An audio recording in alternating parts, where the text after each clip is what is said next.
And we should be live now. Excellent. Let's see if this works. Now that everybody who's joining us now, we are going to be talking about a very interesting subject indeed, fighting conditions for pilots during World War II, Europe versus the Pacific. It's not really that we are contrasting these things. We're kind of showing the different situations pilots found themselves in. Of course, joining me today is Bernhard, Military History Visualized. Hello, everyone. Nice to be here. And we are going to get the show on the road in just a second. Just so everybody knows, we are trying Google Hangouts for the first time. We're kind of getting to grips with how it works. And if there are any kind of technical glitches that happen, just bear with us and we'll get those fixed ASAP. It's kind of a learning experience for us as well, and we'll see where it takes us down the road. Now, since this is Bernhard's topic, or he kind of did had the idea of it, I'm just gonna hand it over to you, and let's get this started. Yeah, thank you. So, well, for the Pacific, we will mainly focus on the South Pacific because it was the most hostile environment ever. And I will start with a quote from Fire in the Sky from Eric Bergerud, or Bergerud, I don't know how to pronounce it. The reason that Europeans and Southeast Asians had more or less ignored the Solomons and New Guinea for centuries was simply enough. Going to the South Pacific very likely meant death.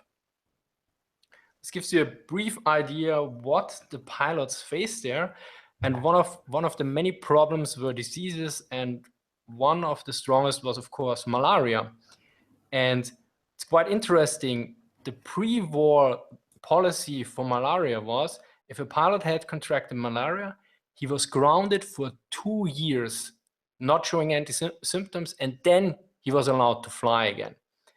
You probably can imagine that this was not possible anymore during the war. Yeah, that would be really inconvenient for an Air Force to have pilots grounded for 2 years. And of course, yep. You want to add something? No, that was it, sorry. So, and there were many other aspects in the Pacific which were quite important. Basically, the Allies were doing island hopping. And in the beginning, the frontline airfields were usually quite problematic. So they started to improve them. Usually the Allies way better than the Japanese. And once they basically finished an airfield, the front moved forward. So they hopped to the next airfield, which was in bad condition again. So this was only... So basically in the South Pacific, there was a lot of wear and tear on the machines, on the planes, and also on the pilots themselves. But I think let's switch to Europe for a bit. I think what would be really interesting is the situation on the Eastern Front. Yes, so Eastern Front, that's a very, very special topic, of course. Since the Eastern Front is extremely long. We are talking about a theater of operations that essentially runs down from the north of Finland down to the Caucasus, pretty much. And the conditions that pilots found themselves in each of these kind of geographical areas are quite distinct. So when we talk about the conditions of pilots in the Eastern Front, we really have to differentiate pretty much between the north and the middle and the south regions. In the north, of course, you have a lot of snow during the winter months, and fall and spring are not exactly pretty months either, or pretty seasons either, although summer can be quite lovely. Now, during winter, of course, we have the problem that many planes aren't exactly equipped to handle snowy situations. We have a lot of squadrons that have to modify their aircraft, for example, with skis, to allow them to actually be able to use them. And that's not just talking about the machines, and that's not even talking about the living conditions at this point.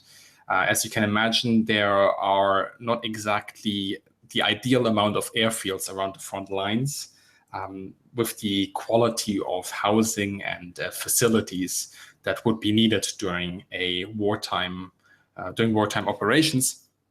And you have a lot of pilots and ground staff who have to work in adverse conditions. Now, I'm just going to share very quickly one single picture here that I found quite interesting. And this is a Ju-87. No, that's the wrong one. This is the one that I want. And as you guys can see, we have about what is that, like a meter of snow. You see a horse pulling a cart with a ski, and we see a couple of bombs lying in the back and so on. These are not ideal conditions to operate your aircraft in. And these guys, one of them is actually lying on the wing. That's the first time I'm actually seeing this. But yeah, these guys, it's minus temperatures, and they have to operate their aircraft, and they have to get it fixed up for service. So the Eastern Front, this is the picture that we generally have of the Eastern Front, right? It's cold, it's ice, it's adverse. However, in the middle and in the southern regions, it's not quite like that. We also have some very dry and temperate kind of climate, where things are somewhat similar to, for example, Western Europe. And as long as the pilots have the facilities that are required for them, you actually have quite a good standard of living for them, and nothing that essentially compares to the Pacific. However, you do have moments, of course, where you are in a frontline airfield that has just recently been prepared. And when I say prepared, it's literally just finding a grass field, chopping down the trees, putting up a couple of barracks and calling it an airfield. So it's not exactly ideal either. But I think we'll return a little bit more to the Eastern Front later. What interests me, you said that in the Pacific you would be island hopping. Now, in the sources that you've read, is there anything that tells you how these pilots, for example, felt when flying over these vast amount of water, the oceans essentially in the South Pacific and the Pacific itself? Yeah, when this was a major problem, less for the bombers, because they usually had a navigator. For instance, definitely the torpedo bombers usually had 3 people, and Yes. one was a navigator. So, but for fighter pilots, this was a major problem, flying over the vast amounts of the ocean. And also there are literally sometimes no navigational hints. And as you also know from the Kriegsmarine, not from the Kriegsmarine, from the Luftwaffe, that pilots need a special training for navigating over water. Yes. And of course, in the South Pacific, there was a bit more water. And what I found really interesting is the fact that the pilots sometimes, when they flew pretty low above the waters, they could see sharks and everything. But if they had the choice to jump out over the jungle or water, they would always choose water, because getting lost in the jungle was basically a death sentence. And there's one very interesting aspect where they had a situation where a plane started and the pilot and co-pilot dropped out, parachuted, because the plane was damaged or something.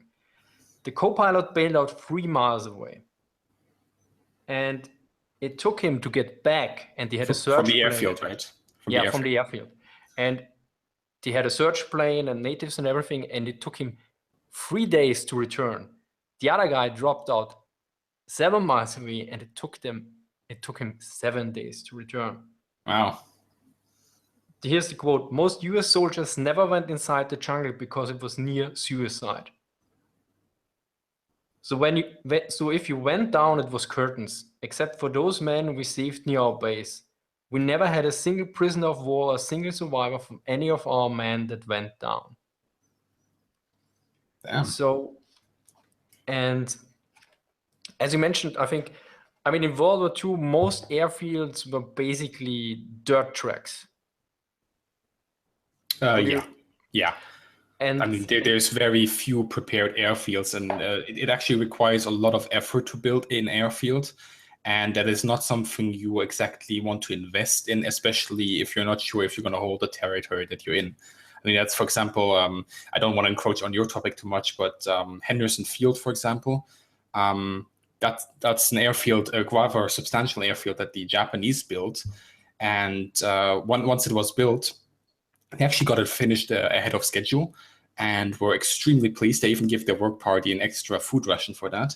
About a week later, the US saw that it was finished, and they were like, "Oh, that's nice. That's a perfect airfield that we need." And they took it without a fight, essentially, because there were no defenses. So investing a lot of time and effort to actually build an airfield that qualifies to peacetime specifications is something that very few happens only a few times during the war. Exactly, and this is a major problem in the Pacific was that, for instance, you had to find the right location to even build one, because usually they are not long flat areas. So, and for an airfield, you need a long, quite flat area, and there were little. And the other problem was, of course, even if you found such a place, there's no infrastructure at all. I mean, Eastern Front doesn't have the best kind of infrastructure, but it's at least not everything is jungle and everything. So at least it's flat, and you can get there something in time. But on some island in the Pacific next to the harbor, if you can call it a harbor, it's quite different. So another issue was, as they mentioned, it's basically try and fail, because sometimes the place is ridden with malaria or other stuff, and it just doesn't work out.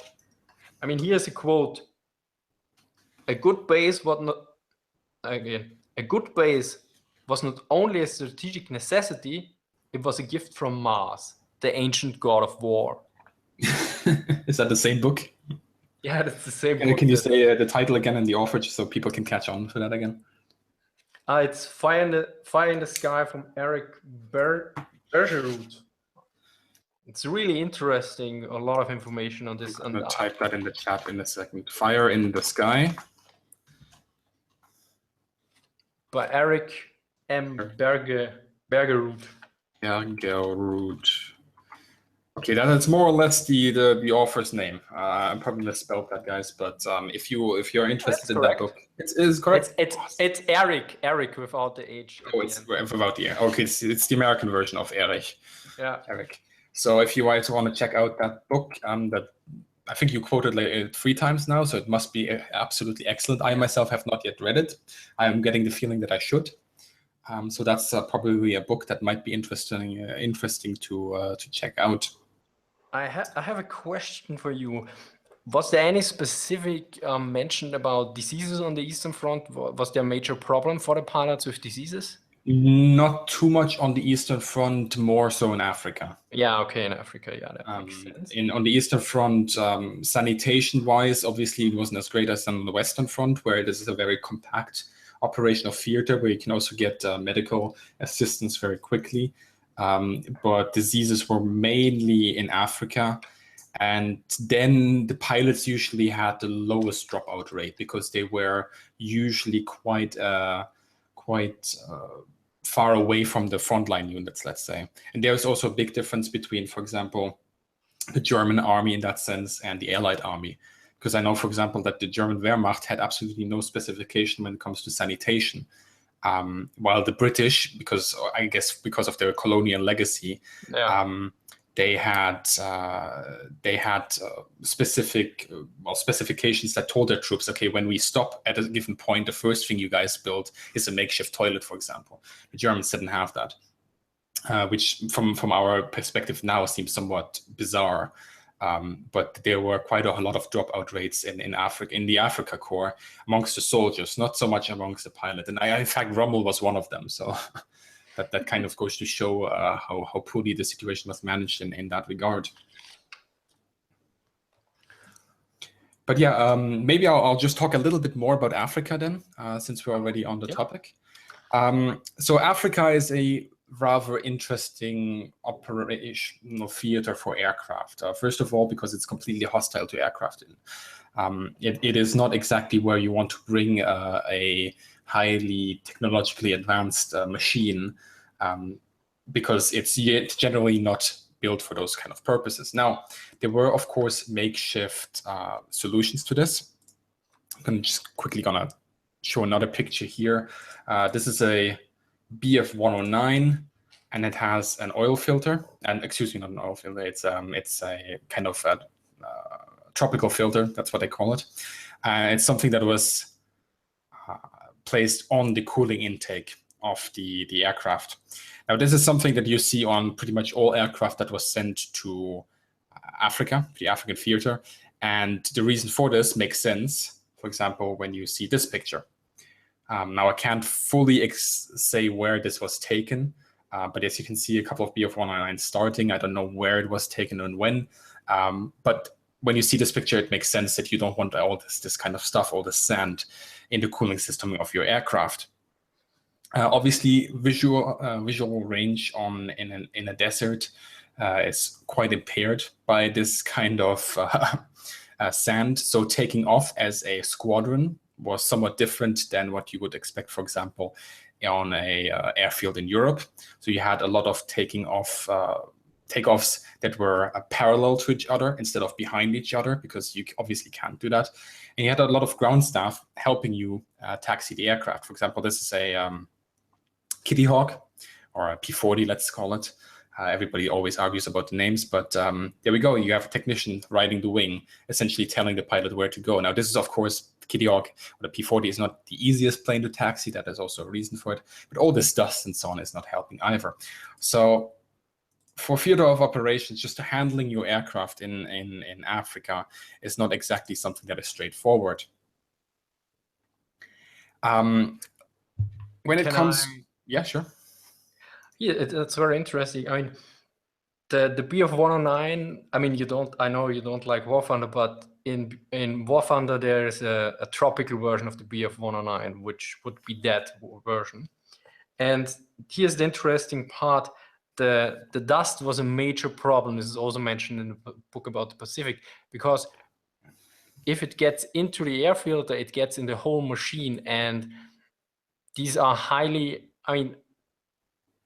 planes are generally high technology, and these were warplanes, so they were trimmed to be very high quality, and the margin of error was rather small.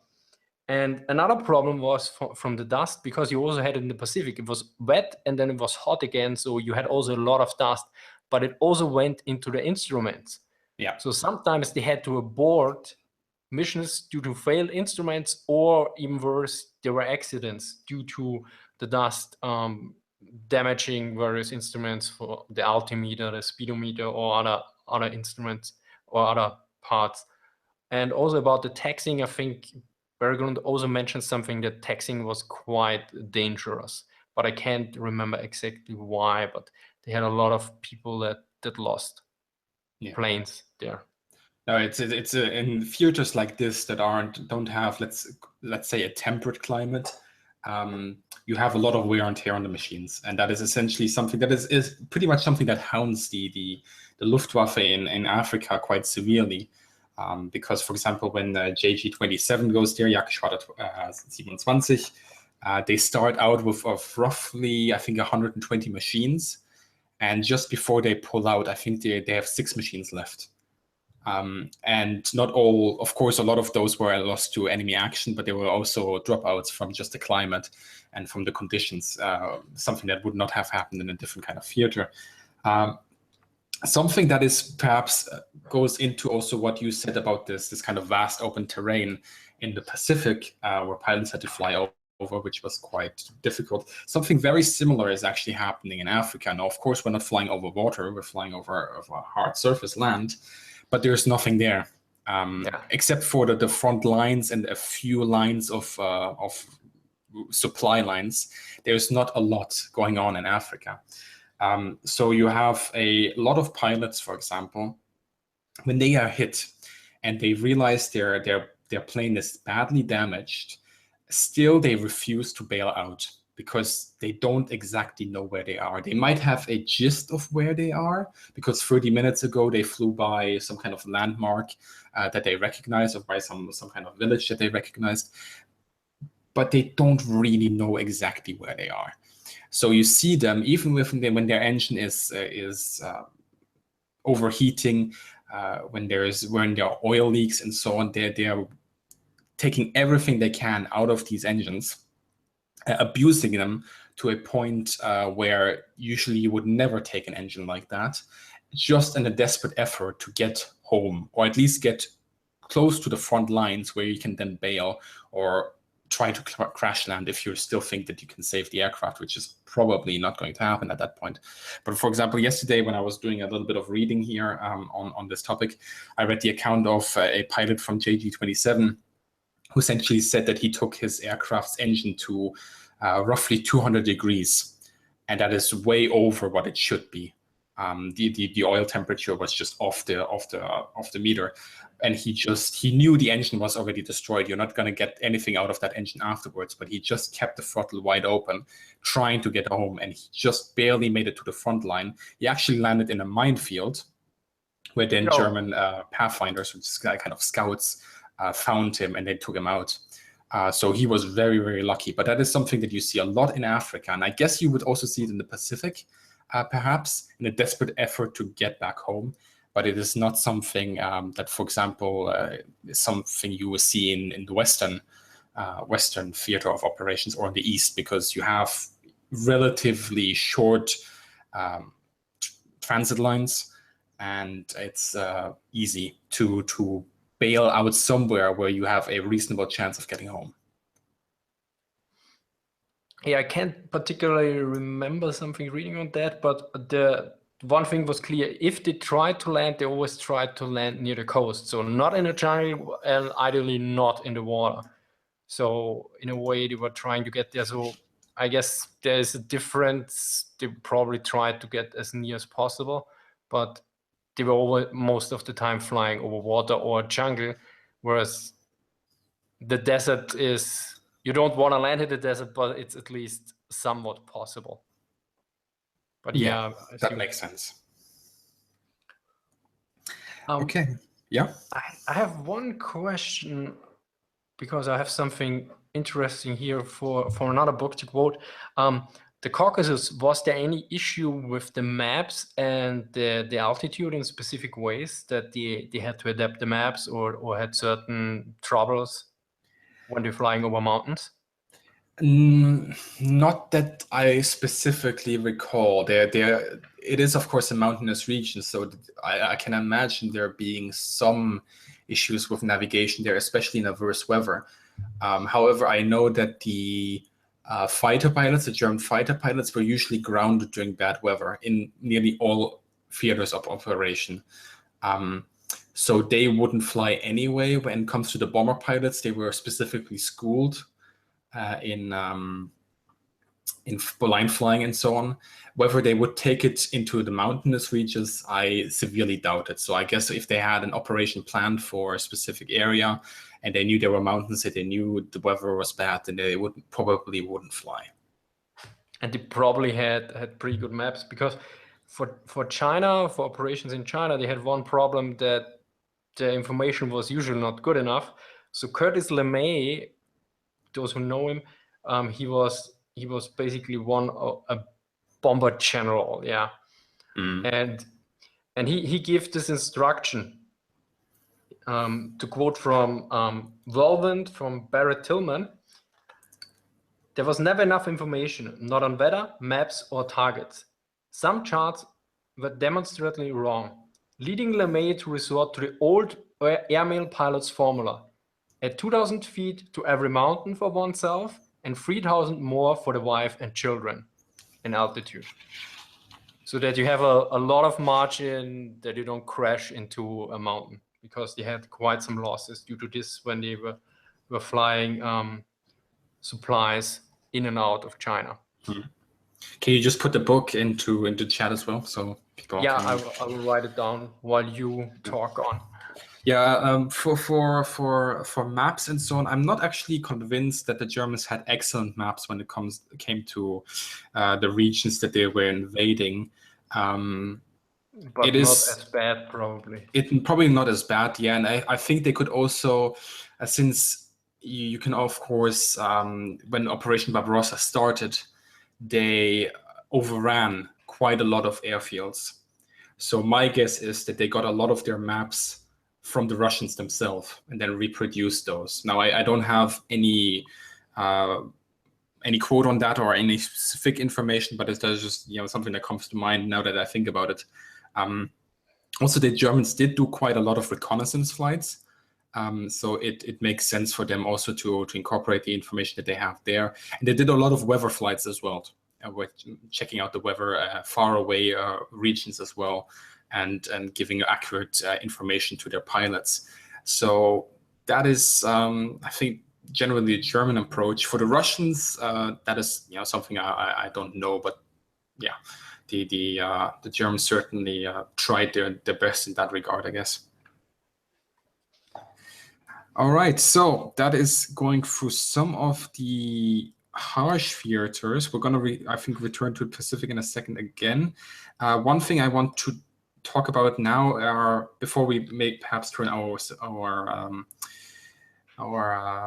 to the west, is rescue operations. So I know, for example, in Africa, in the Eastern Front, when a pilot did get shot down, they did try their best to get him back.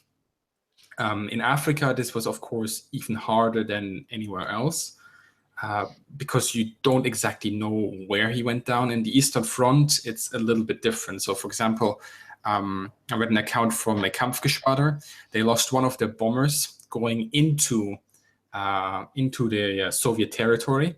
They saw where it went down, and on their fly out, because they took the same route flying out, the crew that crash landed shot up a signal flare. Now, the thing you got to remember is, of course, that in the Soviet Russia or in the Russian plains, there's a lot of open territory as well, where there are not a lot of soldiers. Even the Soviet army wasn't everywhere. So you have these guys shooting up a flare. The bomber pilots mark their position where they saw this flare being fired. And then they go off to their base, they report this, and if there is a possibility, they will try to send over, for example, a Fiesler Storch, if it's a fighter pilot, because that's only one guy, or they will send another plane. But they will not specifically do it as a rescue operation if they feel like the chances of getting these guys back is too low. So there was a little bit of calculation going on, and often they would instruct one or two crews to try to get these guys back on the next bombing operation. So these guys fly back in, bomb their target, and then two bombers, for example, would break off the formation, fly to the general area, see if there's another signal flare being fired up, land somewhere where they can. Usually the crews already made signal fires and so on. They would jump onto the plane and then fly out. These were quite hazardous. Sometimes you even would lose the rescue plane that did it and another one had to land. But if it did work out, you would get back an experienced crew, which sometimes I guess you can say as worth it, essentially. Now for the Pacific, however, rescue operations, I imagine, are quite complicated. Actually, I don't have any information on this one. I don't have anything marked. I checked the index. There's nothing on rescue in there, so I have to pass on this. But I actually have a question for the Eastern Front, because many years ago I read the more or less, I think, biography or autobiography about Rudel, and in there it was mentioned that they regularly landed with, for instance, a Stuka and got and tried to get the other people in there. Was this also common, or is this just? I wouldn't call it. It wasn't rare, but it was rather uncommon. The thing is that when you do a rescue operation, you have to clearly calculate the risks, because you already lost a pilot, an experienced pilot probably, who essentially is gone. There is still a chance of getting him back, but he's essentially gone. But now you're risking other pilots to do it. And this isn't like, for example, during Battle of Britain, when you had the Brits and the Germans operating rescue aircraft in the Channel. These are special squadrons or aircraft that are dedicated to this kind of operations, and they more or less know what they're doing. And it's also rather straightforward, let's call it. It depends, of course, on the weather, whether one of those planes can land, but it can also relay the information to one of the boats. We don't have that in the East because you literally have to either hope that the pilot, if he landed in enemy territory, somehow sneaks back through the front lines, or you have to find him somewhere where you can actually land, and that's not easy. Now, an aircraft like the Vieseler Storch or the Stuka is relatively easy to land, relatively. I want to stress that compared to some other planes for rescue operation, because they can operate on relatively harsh terrain, since they have quite a stable landing gear. It of course gets a lot more difficult if you have something like a bomber crew going down, because then you have to send a bomber to pick them up. And at that point, is it really worth it? I don't know. Now, there's a question here about Sirion. Did the Soviets send rescue missions? Yes and no. I've read of some of them, but I think they were rarer than with the Germans. But I'm not 100% sure on that. It also, I guess, depends on the time frame, because if the Soviet army is on the offensive, then they might not send a rescue mission, because they're going to expect that person maybe to just lay low for a couple of days and then be found by the vanguard of the Soviet army or something like this. So yeah. All right, so that's rescue operations pretty much dealt with. Oh yeah, I think in the Pacific, one thing I would mention, I think the Americans did operate their PBY, the Catalinas, as rescue aircraft. It is, of course, incredibly difficult to find somebody, even in a yellow rescue dinghy. The Japanese, I do remember reading, I think was it in Saburo Sakai's samurai book, that they did sometimes pick up a pilot when they found him, but I don't exactly know of any systematic effort to get them back. Usually, I guess they saw the chances of somebody who goes down over the Pacific as too slim to really worth the risk the effort, or put in the effort to get him back. Yeah, probably should ask Justin on this one. Yes. He probably should know. Absolutely. Justin will probably give us a very, very concise and good information on that. He would say he doesn't really know and then talk for 15 minutes.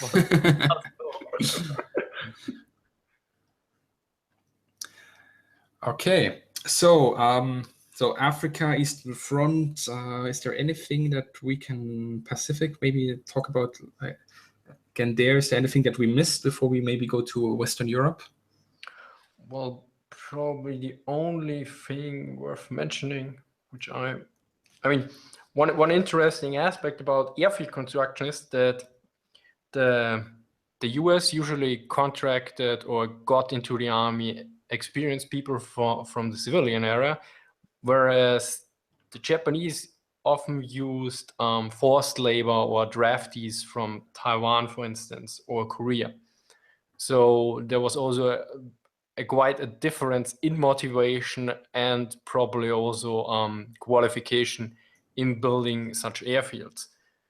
So this also is very important because, well, how fast you can build an airfield or expand it is really important. And about the rescue thing, now I remember something. They build a lot of I don't know how they call it, not replacement, but additional small airfields where you could land in case of emergency or when you were damaged. So there were a few guys there, and then every few days or something, a plane landed there. But usually, I think they couldn't take off anymore because they were just rather small and emergency land strips. Mm-hmm. Yeah, I remember reading about something like that as well. So that definitely is something that we maybe should look into a little bit more, because it could come up with some interesting information. Now, I do remember that, for example, the Japanese, of course, captured the B-17 once, and I think that one is actually, it landed at the wrong airfield. So these things happened as well. Now, this is, of course, something that is quite common throughout the war, but I think in the Pacific that would be more common, since it's extremely hard to keep one island apart from the other one, let's say. But yeah, that I guess throws up an interesting discussion as well. Now, I guess we'll quickly go over Western Europe as well. There's not a lot to say about the operational theater there, since you already have, and when I say, of course, Western theater of operations, I mean generally the United Kingdom or the British Isles, France, and Germany. You generally have already very good facilities. These have been built in peacetime, operated by the Luftwaffe, the French Air Force, and the RAF. So you already have facilities that are well stocked and exactly what the different air forces need. Now, along the channel, you of course have a lot of makeshift, kind of smaller airfields where, for example, the Jagdgeschwaders were based and so on. Inland, you generally had the bombers. The bombers were generally given the better airfields because a bomber squadron obviously needs a lot of space. But it had a very accessible infrastructure, let's say. Living conditions in the West were also very good. For example, you will hear this said by any Luftwaffe pilot who has ever been stationed in France, that his time in France was the best, because generally they lived in a chateau. France has a lot of chateaus, by the way, so it's like a small kind of country villa, let's say. They would live there. The air crews were generally given the best food, the best drink. This is something actually that is true for the all theater of operations where the Germans were. The pilots always had plenty of drink. They got all the reserve stocks on pretty much any alcohol they could wish for. So in the West, you have a relatively quote unquote easy life. Now the fighting conditions are of course something different to that. For example, during the Battle of Britain, the German pilots some of them are so exhausted from their daily raids that there's more than once that you read an account of a pilot falling asleep at the controls of the aircraft as he's going towards the UK or back. That gives you like kind of a picture that even though they had plenty of good facilities of a good rest, good possibilities for rest, that they still the mental and the physical fatigue during these campaigns were quite high. Now, interesting of note is, for example, in Norway. Norway, especially the north, was very important to the German Air Force since they could use their aircraft based over there to strike the convoys that were going towards the Soviet Union. And a lot of the airfields that you now find in the north of Norway that are still quote unquote operational were actually built by the Germans back in World War II. And in fact, I have a friend who flew, he has a small private aircraft. He flew to the Nordkapp, the North Cape in Norway. And he said that he landed on an airfield that was built by the Germans. And that somebody over there explained it to him that actually this airfield only existed since, I think, 1942 or something it was. So that's quite interesting, I guess, to see how war required Germany to invest quite a lot of effort in to create an infrastructure up north in Norway that then was used to essentially intercept the convoys heading towards the Soviet Union. But yeah, that pretty much that's the main things that I kind of want to say about the Western theater of operation. I don't want to say that or give the impression that it was easygoing. It certainly wasn't. Pilots had to fight just like in all the other theater of operations. They were under intense mental and physical stress. But when they had a choice and when they reflected back on it, they would generally say that they were happy to be stationed in the West. And I'm speaking now from the Luftwaffe's point of view, but I would think that it's, for example, the same for the Allied pilots that served on the UK and then went to Africa or then went to Southeast Asia and then went back to the UK, that their best time or the easiest time, quote unquote, they had was probably flying out in Europe and Western Europe. Yeah, I have something to add here. There was actually a quote from a pilot. He didn't want to go back to the South Pacific for an anniversary. He said he hated this time there and the disease and everything, and he never wanted to see it again. Wow. And about the West, I think this is very important, as you point out. In Western Europe, you basically had a very well built up infrastructure in general, and also the climate was relatively limited. So this means you can bring way more planes there because you have the infrastructure to maintain them and to have more airfields and everything, and sometimes they were already there. And the limited climate also reduces the wear and tear on the planes and also less stress on the pilots. But what the result of this is, you have more force concentration, or you can say the space force ratio is way higher on the Western Front than on the Eastern Front. I mean, this also with the ground troops and everything.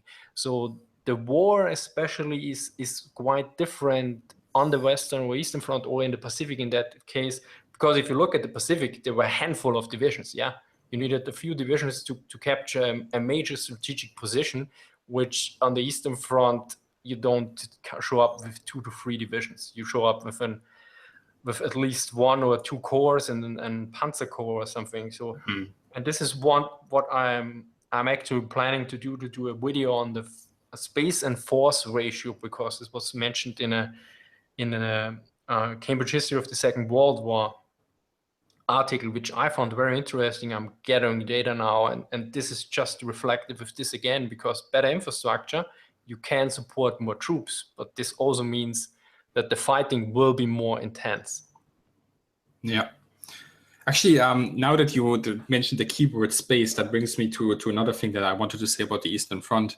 You have, or at least that's what I gather from the pilots' accounts that I read. You have a lot of kind of localized weather differences between the different areas. So, for example, if you think about a fighter squadron, these guys are usually very close to the front lines, whereas the bombers, like I mentioned, are further back. Now, it's quite often that it happens, for example, that a German Jagdgeschwader, and I would imagine it's the same for the Russians and the Soviets, would be forced to stand down for a day because in their specific area it was currently raining. At least from in their area very, very quickly. And I don't mean relocate as in going to another base, but as in going from A to B, since they're extremely fast aircraft. So flying out of this bad weather zone would be no problem. However, since there's bad weather in your area and the ground, for example, is soggy and you can't take off, you're grounded for the day. Now, it might very possibly be that 50 kilometers to the north or to the south from you or to the east, the weather is perfectly fine, and now the opposing force, the Soviets or the Germans, are now bombing your ground forces, and you can't assist or you can't alleviate the pressure that your ground forces are experiencing because you just happen to get unlucky with the weather, and in your specific area it's raining and you can't take off because the ground doesn't support your aircraft anymore.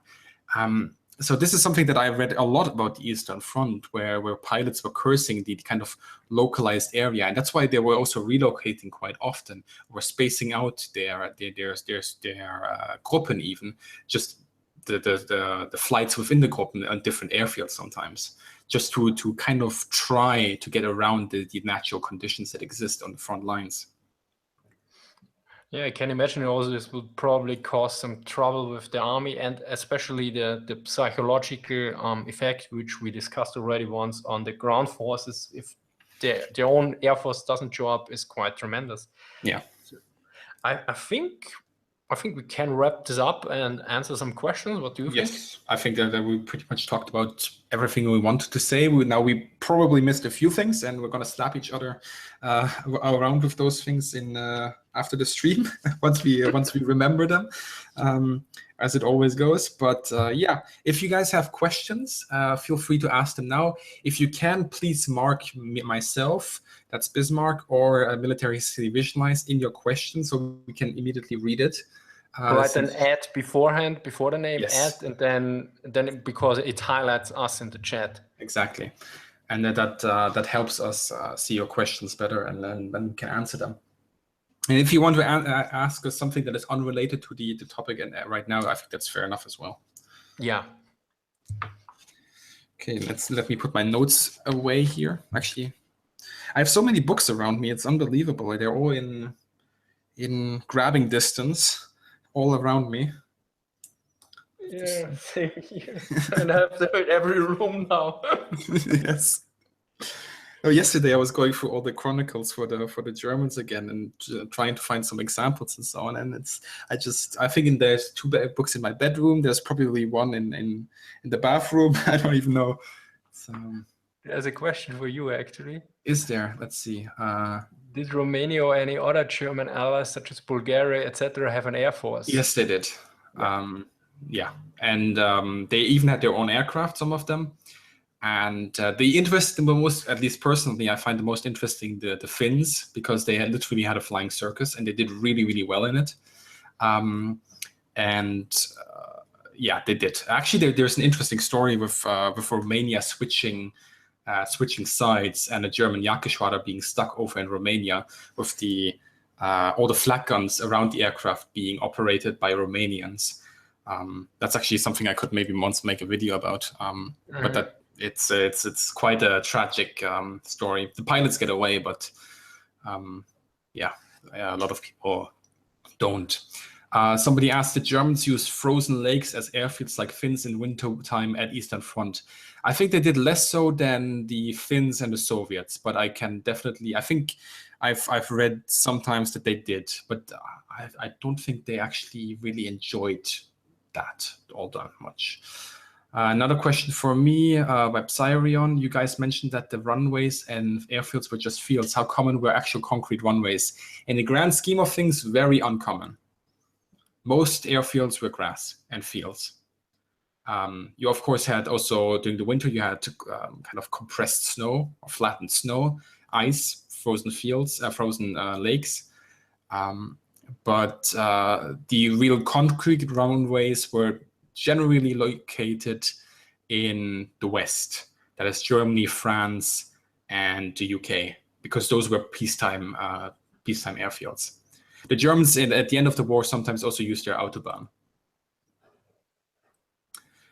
What do Paul Brockbank ask? What do you know about South Africa's involvement in Korean War? Well, I studied in Korea and actually looked at the Korean War a lot. And I'm ashamed to admit that I don't actually remember much about South Africa. I presume they sent maybe a division or something, but it's not, sadly, it's not something that I looked into great detail. I should ask my Korean friends. I have one Korean friend who's very much into the Korean War, and he would know immediately what to say at this point, but sadly I don't. Another question for me. Pixel Dispatch, do you have any interest in modern air forces today? Yes, less so than probably World War II, but yes, I am interested. I'm actually increasingly interested in it. Hi from Finland. Hi from my current location. This is a secret Hydra bunker. Again, a question. There's a question here for both of us. Yeah. Did the SS have ever any flying forces? As far as I know, not. I think they had some Fallschirmjäger units, but I think they were commando units, or they were building them up. But not entirely sure. And Austria, the Bundesheer probably had some airplanes, but I mean, when they were the Bundesheer was completely integrated into the Wehrmacht. So they usually are read as they replaced, for instance, in mostly Austrian units, they replaced usually officers with German ones or something else. So it's I think the SS probably had liaison aircraft, and they could maybe commandeer an aircraft or two, but they didn't have any kind of flying forces. And with Austria, it's not Austria, but I know, for example, that some of the minor nations that fought on the German side, like, for example, Latvia and so on, they did have pilots as well, flying very outdated machines. I'm not quite sure on the independence of their specific unit. I would presume they were under German Luftwaffe command. In fact, I'm quite certain of it, because it wouldn't make any sense otherwise. Cat Scanner asks me what sparked your interest in the World War II aviation military history. I was a young kid. A friend of ours, like I mentioned, has an aircraft. He let me fly in the aircraft with him sometimes. He also had books on World War II aviation, and you go from there. It was just something very very something that I was very exposed to when I was very young. No. Is there another question here? There's quite a lot. What side had Bruno Tax asks? What side had the edge in terms of aircraft in the Eastern Front throughout the war? I presume you asking for capabilities. That's a very, very big topic. I could, there's people that wrote books on it, especially that topic. It depends what you're looking for. Early on, technologically speaking, the Germans had the edge. By 1943, I would argue that the Russians had the operational edge. Maybe not the technological edge for sure, but the operational edge. And the operational edge in that sense mattered more than the technical edge. And by 1945, the Russian aircraft were actually quite good. They had some really good designs. And Russian aviation generally is a lot better than what people give them credit for. And Soviet aviation with that, I mean. Christian West, and I think we're going to both handle this one. You guys have delved a lot into the environment part of the fighting condition, but could you also talk a bit about the organization, etc., were varied for the Allies between theaters? I don't know if you have something to say about that. Wait, I just need to read because I missed it. Christian West. I can read it again if you want. Yeah, okay, yeah, I see it now. I mean, at one point we can all talk about the organization, but right now I can't tell very much because I didn't look at the organization of any air unit so far. Yeah, because the only thing I know is from Bismarck's video about air organization. But at a certain point, I will definitely look closer. I have a few copies on Jagdgeschwaders and also on. I mean, I mentioned one in the Japanese bomber tactics video, but it's just an overview. I need to read into this. The problem is that most people are not really interested in the organization so much, so I skipped those videos mostly, but they will become back in another way. What I can say is that generally the closer you are to your quote-unquote home area, the more organized the squadrons are. And that's across pretty much all nations, with the exception perhaps with Soviet Union. The further away you are, for example, let's say Germans in Africa, the more flexible the units organize themselves in the theater. Same thing with the Eastern Front. When you look at the Eastern Front, how the Jagdgeschwaders organize themselves compared to in the West, it's very, very different. A lot more flexibility, a lot more small unit efforts, a lot less concentrated moves. And I think that kind of answers your questions in a kind of shallow sense, but we can't go into more detail at the moment. There's a question for you here, Bernard. Where those emergency runways you mentioned defended, and that's from Cessna T. As far as I know, there were very few personnel stationed there. So it depends what you understand from defended. I think they had weapons or something, but basically, I don't think they were mainly emergencies. So I don't think there was maybe some AA, but I can't remember exactly. But I don't think they had much there. It was basically just that people can survive and get some food and some water, and then they would get pulled out of there as soon as possible. Yeah, bare minimum. Maybe there would be fuel, a little bit of fuel. Yeah. But I think if they noticed that the enemy was close, they would probably jump into a Jeep and run away or drive away if they could, if there's a road. Okay, there's a question here by Brendan. What were the airfields on the Russian-Japanese border like, and what was the air war in that area like? Well, the air war in that area didn't start, well, it started before what we in the West call World War II. Of course, over in Japan, in Asia, it started earlier. And at the very end. Now, I personally don't know a lot about that. I would imagine that there is maybe one or two central airfields that were extremely important and a few smaller ones spaced out. But maybe this is actually something that Justin could answer, since it does go into the Japanese area. That would actually be interesting to know what both both the Soviet Union and Japan did over there, because I don't think the air effort was all that big, or the reserve stations there. You mean during the Battle of Khalkhin-Gor? I would presume, because during World War II, as we know it, Soviet Union and Japan were in that war until the very end. I got a book on this today, but I haven't read it. But as far as I remember, I talked with Justin a bit as this, and I think he mentioned particularly that drawing lessons from Khalkhin-Gor has one problem, that the Japanese didn't really commit their air forces. So they kept them back or something. I'm not entirely sure here, but this is the thing. I actually found a page with the emergency airstrip, and it's mentioned that sometimes they saw combat action, but that was not the reason for their existence. Yeah. And they were manned by a handful of individuals, and yeah, they were mainly for recovering planes. So it's nothing too specific there on information on that. So basically what I remembered. Muxi asks, how do you stop an aircraft on ice? First of all, you shouldn't see ice as in a flat, for example, in Finland on these frozen lakes, as a flat, just like a flat surface as in an ice skating hall. It's not like that. It's more of rough ice, so there's a little bit more friction. Usually, you would also have a compressed cover of snow on it, and you would have skis. And then you would just use friction essentially to brake the aircraft.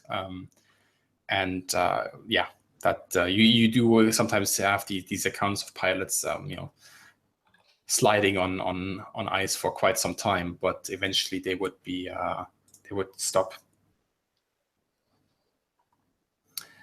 Right, we have another question for both of us.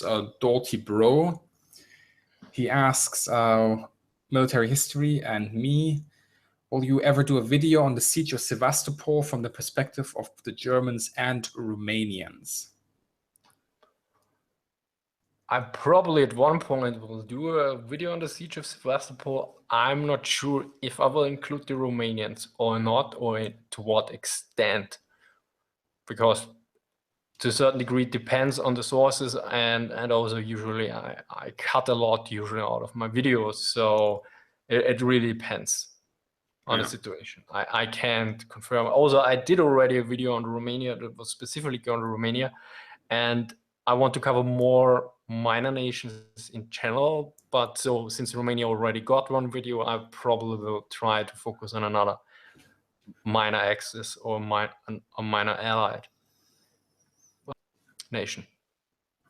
And there's a question again from Cyrion. How did they de-ice the planes when they had sub-zero temperatures?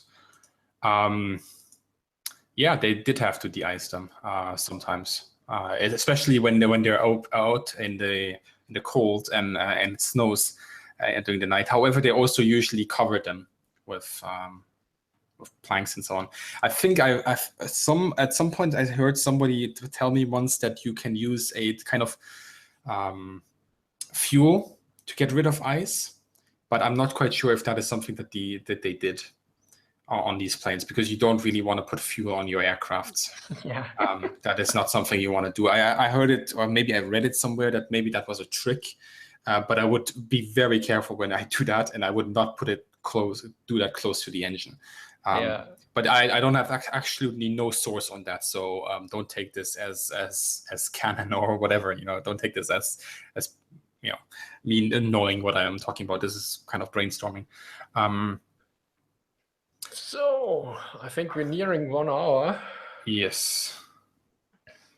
Let's see. Lithuania, they were part of the Axis nation during World War II.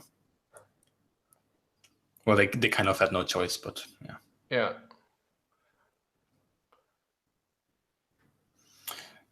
Okay. All right. So, oh yeah, exactly 1 hour. This is actually pretty good.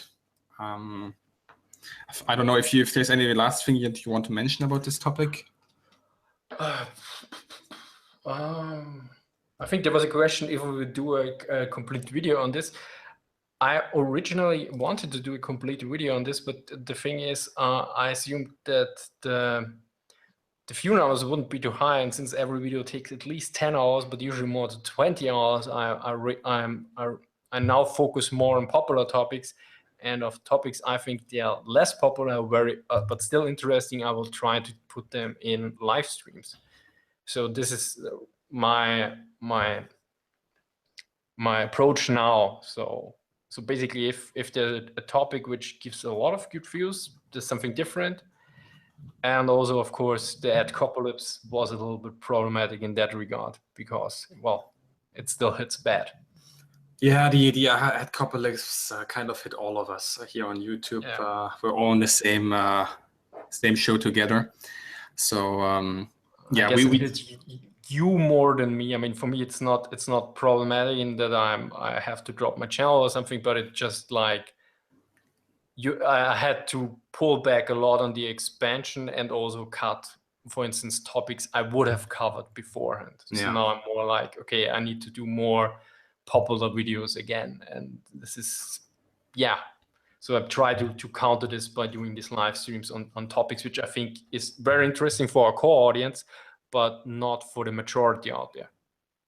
Yeah, the adcopolis, like we said, it wasn't pretty, and we do have to look into the YouTube analytics after each video and see, how was it, how is the audience, and how was it liked, audience retention and so on. And we do have to kind of adjust depending on that. It's something that we have to do.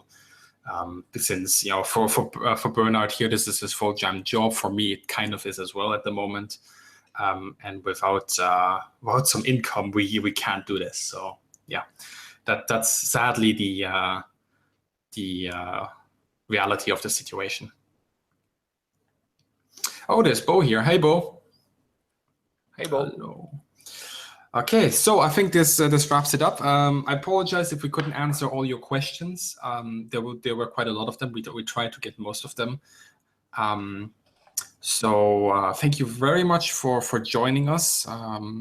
It's been a pleasure having all of you guys here for the past hour, listening to us ramble on about something that we didn't expect so many people would show up. So very much appreciated that all of you support us in our endeavors. Of course, all of you know Military History Visualized. He's there in chat. So if you don't know who this guy is, do check him out. He makes absolutely amazing content on anything that is related to military history. You can learn a lot about them. The presentation is absolutely amazing, and it is definitely worth the time to put in. So, any final words? Thank you very much. I'm blushing right now. Nice, that's true. Yeah, that's not. Yeah, it's not. We're not used to this. I'm not accustomed to that. Let's hope that we stay humble and don't go off the rails like we did already twice in our country's history. As always, guys, before this goes anywhere further, thank you very much for being here, and we'll catch up with you guys on the next one. Thank you very much. Thank you very much, and see you next time. But